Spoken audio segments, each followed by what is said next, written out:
एक बार सुंदरवन गांव में गर्मी बहुत अधिक बढ़ गई थी, जिसकी वजह से सारी फसलें सूखने लगी थी। अचानक मौसम को पता नहीं क्या हो गया था। आसमान से एक बूंद पानी तक नहीं टपका था। गांव के लोग बहुत परेशान हो गए। उन्हें पानी के लिए दर दर भटकना पड़ता था। पता नहीं इस बार इंद्रदेव हमसे क्यों नाराज हैं। बरसात खत्म होने को है, पर आसमान में काले बादल तक नहीं नजर आ रहे हैं। मुझे तो लगता है हमारे प्यारे सुंदरवन गांव को किसी की नज़र लग गई है, तभी यह सब हो रहा है। नहीं तो कभी भी ऐसे हालात देखने को नहीं मिले थे। मैं तो जब भी आंखें बंद करती हूँ, मुझे वह प्यारे प्यारे फूल और मन को मोहने वाले सुंदर नज़ारे याद आते हैं। राधिका आंखें बंद करती है और आज से 2 साल पहले के सुंदरवन को याद करती है। सुंदरवन गांव बहुत ही अच्छा लग रहा है। सूरज की पहली किरण पड़ते ही गांव में चमक सी उठती है। चारों तरफ हरियाली ही हरियाली है। पंछी आज सुबह सुबह चहक रही हैं।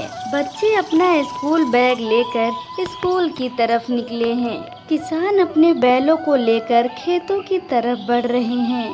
सभी लोग कितने खुश नजर आ रहे हैं। राधिका सुनहरे सपनों की तरह सब कुछ याद कर रही थी। तभी वीरेंद्र उसे जगाता है। अरे उठो, कहाँ खो गई? आजकल खुली आंखों से भी सपने देखने लगी हो क्या? सपना नहीं देख रही थी, आज से 2 साल पहले के सुंदरवन को याद कर रही थी। हाँ यार, वो भी क्या दिन थे। चारों तरफ हरियाली ही हरियाली थी। इस नज़ारे को देखने के लिए लोग दूर दूर से आते थे। और एक आज का दिन है। इस गांव में जीना मुश्किल हो गया है। फसलें सूख जाने की वजह से सबके घरों में किल्लत है। किसी के पास इतना राशन तक नहीं है कि वह 1 महीने आराम से खा सके। तुम 1 महीने की बात करती हो? हमारे घर में तो ऐसी हालत है कि 1 हफ्ते का भी राशन ठीक से नहीं बचा है। हे भगवान, हमारी मदद कीजिए, नहीं तो यह सुंदरवन गांव एक शमशान घाट बनकर रह जाएगा। मुझे लगता है इस समस्या को दूर करने के लिए हमें हमारे गांव में हवन करवाना चाहिए। हाँ, यही सही रहेगा। राधिका और वीरेंद्र गांव में जाकर हवन के बारे में बताते हैं। सूखे को देखते हुए सभी लोग हवन के लिए राजी हो जाते हैं। गांव में मंदिर के पास एक बहुत बड़ा हवन किया जाता है। हवन खत्म होते ही गांव में एक साधु बाबा आते हैं। वह गांव में घूमकर हर एक के दरवाजे पर जाते हैं। भिक्षामि देहि माई। हे माई, यह साधु कई दिन से भूखा है, कुछ खाने के लिए दे दो। बाबा, कल रात से घर में चूल्हा तक नहीं जला है।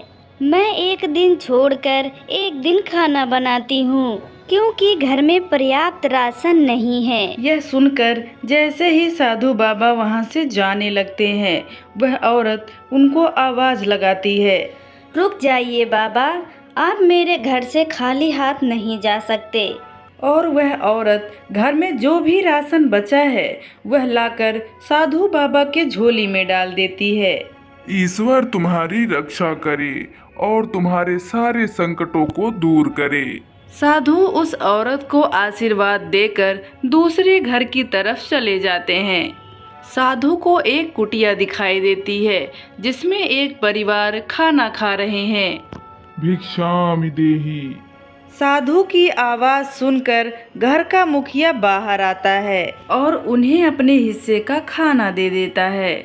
मुखिया के हिस्से की एक रोटी खाते हैं, पर उससे साधु का पेट नहीं भरता। साधु के मुख पर असंतुष्टि के भाव दिख रहे थे।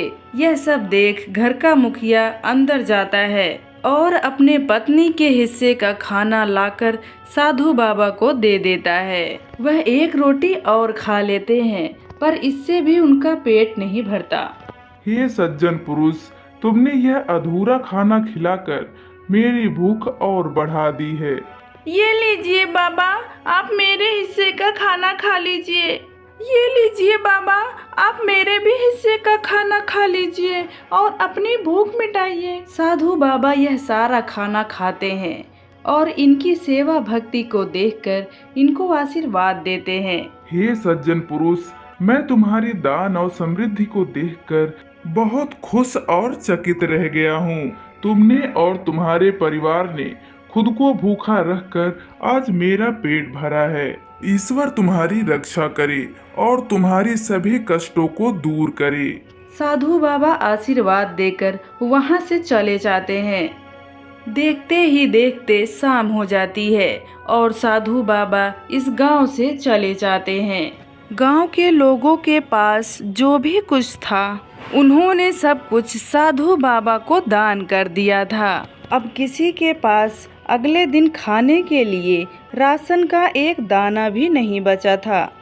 पर जैसे ही सुबह होती है, सूरज निकलता है तो सुंदरपुर गांव को देखकर सभी लोग चकित रह जाते हैं, क्योंकि गांव के एक तरफ से पानी की नदी और दूसरी तरफ से चावल की नदी बहने लगती है।